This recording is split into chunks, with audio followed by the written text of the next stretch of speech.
Negar, I think we heard in Dan Williams's piece that so many Arab Americans turned their back on the Democratic Party over anger for Israel's unconditional support for what's happening in Gaza.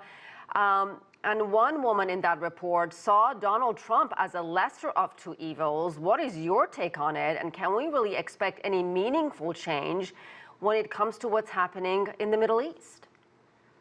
Well, Asieh, I think there are two different layers here. One is the voter basically disillusionment with 4 years of Democratic policy, and especially the past year, which I would say was a total failure as far as policy and outreach towards the Middle East. And it was against everything the Biden administration, candidate Biden himself before entering the White House, and the Democrats generally promised. They criticized Donald Trump's policy of maximum pressure towards Iran, pulling out of the JCPOA. Candidate Biden had promised a return to the nuclear deal with Iran, to prioritize diplomacy in the region, human rights. We saw none of that, and in fact saw the opposite, especially in the last year with sort of the support, funding, and political cover for however you call this devastating war, ethnic cleansing or worse. And so I think the disillusionment of the Muslim community, Arab Americans, particularly Palestinians and now Lebanese, is very much understandable. Basically, they're saying what we saw couldn't be any worse. Dozens and dozens, if not more, of our family members or our people,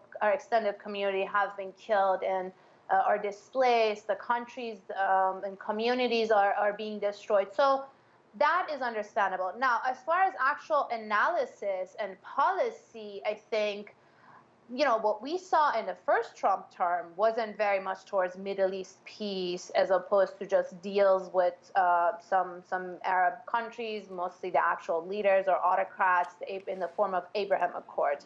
Now, Trump's second term could be different from first term. A lot of what happens in this administration depends on personnel, rather than a set policy or a 4-year vision or planning. But I think maybe some Arab Americans, Muslim community leaders are keeping the door open to that. Well, I want to get to that in a minute, but you mentioned Iran and the nuclear agreement that Trump withdrew from. I believe it was back in 2018, and then he imposed this so-called maximum pressure campaign, slew of sanctions on Iran. There's this speculation, especially among the Iranian Americans who support Donald Trump, that he's going to perhaps pursue regime change of some kind or give Israel the green light to hit Iran's oil and nuclear facilities. How likely is that, Negar?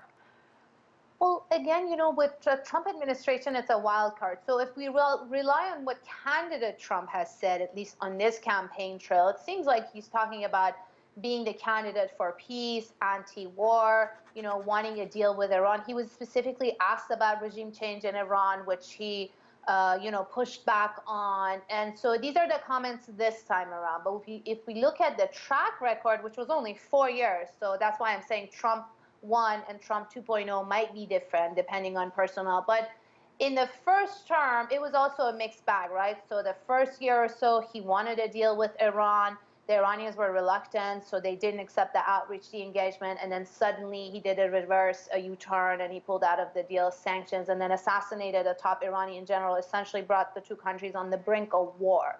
Now, will he pursue that? Will he fill the administration, State Department, Department of Defense, and others with sort of Iran hawks or Middle East hawks, people like John Bolton, like Mike Pompeo? Or will he bring more of the restraint type or anti-war voices that have been around him from other Republican camps and sort of make good on his promises as far as Middle East peace? It's still, to be seen which path he's going to take. All right, we'll have to leave it there. Negar Mortazavi, thank you.